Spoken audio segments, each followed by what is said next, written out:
Okay, in today's video we're going to go through drawing ray diagrams for concave mirrors, and we want to be able to use those ray diagrams to locate the image. Now here's the general diagram we're going to use. We want to kind of make sure we know the important parts of this diagram. The first one is this white line, horizontal line that runs through the center of the mirror. We call that the principal axis. We have the point C, center of curvature. We have the point F, the focal point, and the focal point is at a distance we call the focal length from the mirror. C is the center of curvature. This is a spherical mirror. It's a big circle. You can leave a circular or spherical mirror. It's a big circle, and C is at the center of that circle. So really, the distance from the center of curvature, from C to the mirror, is kind of the radius of that circle. You can think of it that way. We have this point F. The point F is at a focal length away from the mirror, and then you'll notice that F is between C and the mirror, so the focal length is 1/2 of C. Okay, now you'll remember for the convex lens video we had F and 2F, and 2F was twice as far away as F, but now we have F and C. C is twice as far away as F. So really C and 2F are analogous places on the principal axis. It's just that for a mirror we call it C, which is the center of curvature. Okay, now what we want to be able to do at the end of this video is, regardless of where we place the object, whether we have it beyond C, at C, between C and F, at F, or inside of F, we want to be able to draw the ray diagram and describe the image. Okay, and really, before you even draw the ray diagram, after a little practice, you should be able to describe the image before you even draw the ray diagram, and then you kind of just draw the ray diagram to let your teacher know you know how to draw the ray diagram and to confirm what you know about the image. And you should be able to say something about the location of the image on the principal axis, the size of the image relative to the object, the orientation of the image, and the type of the image. Okay, so here's our first problem. This is the general diagram we're going to use again. Here is the object, here's the principal axis, here's the mirror, and you, your eye, and the object are on the same side as the mirror. If you think about how you use a mirror, usually looking at something, oftentimes it's your face. Okay, so here's the object, and we need to draw the ray diagram. Now before we do that, I just want to remind you, whether it's a concave mirror, a convex lens, a concave lens, or a convex mirror, you should notice that for all four of those things, the ray diagrams are basically drawn the same way. So you don't have to memorize a bunch of different ways to draw the ray diagrams. You just have to memorize the 2 or 3 rules that we're going to use, and then you can apply those rules to all 4 of those optical devices. Okay, so for example, for the concave mirror, the first ray we draw, we're going to draw it from the tip of the object, and it always goes into the mirror parallel to the principal axis. So this light ray comes off the object, it goes into the mirror parallel to the principal axis, and it comes out through F. So it goes like that. So this one has to be parallel, and this ray, when it's reflected off of the mirror, must go through F. It's just not some random angle, this angle in here. It's drawn so that it goes through F, and you should have a nice straight edge and a nice sharp pen or pencil, preferably in case you make a mistake when you draw your ray diagrams. Okay, always use a straight edge. It's not a freehand sketch. All right, the next one goes into the mirror, and it goes into the mirror through F, and then it comes out parallel. So this one's the opposite. The first one we drew was parallel F.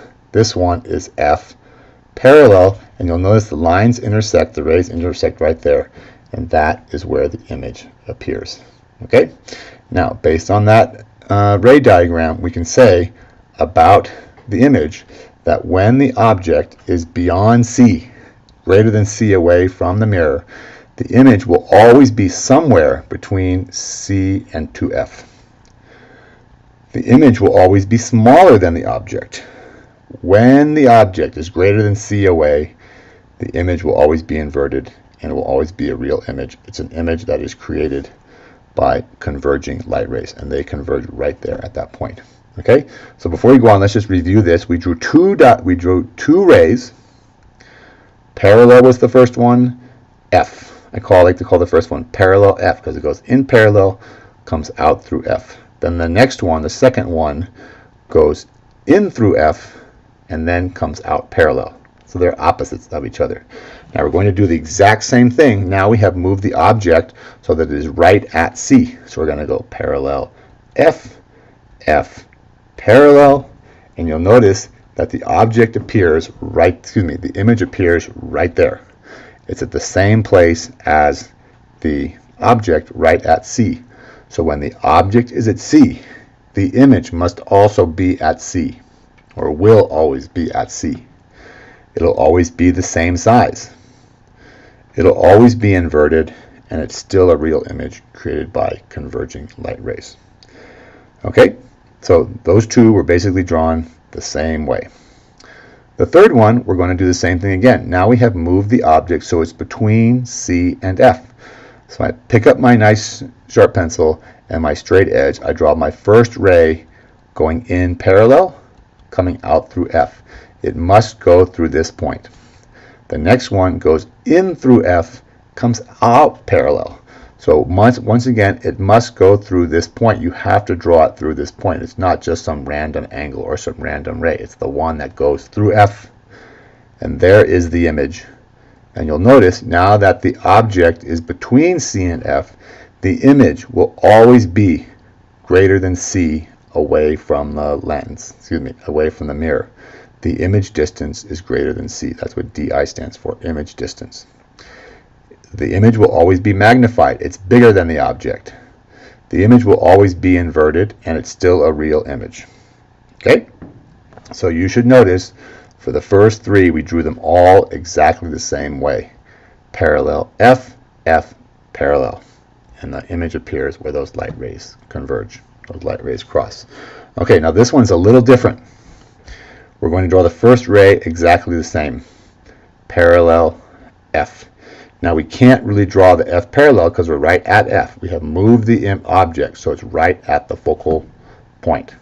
So what we're going to do is we're going to draw a second ray that comes in and strikes the mirror right at the principal axis, like that, and then it's going to reflect at an equal angle. So this angle, the angle of incidence and the angle of reflection, have to be the same. And you'll notice when we're right at F, these light rays do not converge. They're parallel. In order to get an image, as in the previous three examples, the light rays must converge. They must cross. Parallel rays don't cross. Therefore, when you're at the focal point, when the object is at the focal point, when DO equals F, there is no image ever at all, because those light rays are parallel light rays. Okay, so we drew that one a little differently, but it's the same general idea. Okay, here's the last one. Now, finally, we're inside of F. The object is inside the focal point. And you're going to do the same thing with the first one, parallel F. Now, the second one, we're going to draw the same way.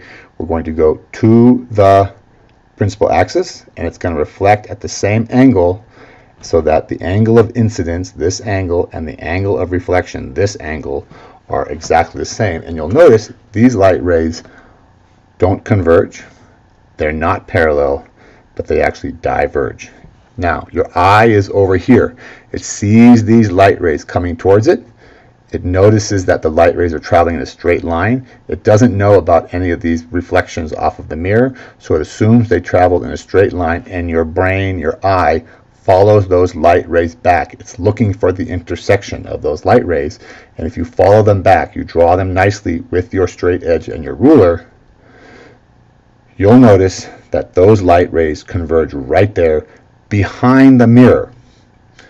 Okay, so when you're inside the focal point, you'll notice now our image is behind the mirror, so it's located behind the mirror, and you'll notice that it's switched from being upside down, inverted, to being right side up, which we technically call erect.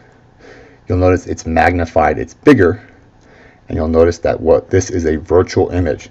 The virtual image is an image that is created by diverging light rays that your eye follows back behind the mirror. If you have a makeup mirror, which a lot of women do for putting on their makeup, you'll notice it's a curved mirror, and you have to get really close to the mirror, and then your eye appears really big. And if you concentrate a little bit, you'll notice that your eye looks like it's coming from behind the mirror. Okay, but it's not. It just appears to come from behind there. That is a virtual image. Okay, so there we go. Those are the 5 cases. You should be able to draw them all now carefully. Straight edge, sharp pencil, make sure all your lines are straight, parallel, and all that stuff. Now, this is a somewhat complicated looking table that summarizes the results of the information we gathered from the video. This is for the concave mirror. This is the object distance. We had greater than C, at C, between C and F, at F, and less than F away. This is the information for the image distance, the image orientation, the size, and the type. Now, on here I have the table for the concave mirrors and the table for the concave lenses. These are both converging devices. Light rays converge when they come into these devices. And you should notice that the answers, the stuff in this gold color, the answers are exactly the same for the convex lens and the concave mirror. For example, when the object is at C, the image is at C, it's inverted, it's the same size, and it's real. For the convex lens, when the object is at 2F, remember 2F and C are the same place on the principal axis, twice the focal length. When the object is at 2F for the convex lens, the image is at 2F. It's inverted, it's equal in size, and it's real. Let's look at one more case. When you're inside of F, the image appears behind the mirror. When you're inside of F, the image appears behind the lens. When you're inside of F, the orientation is erect or upright.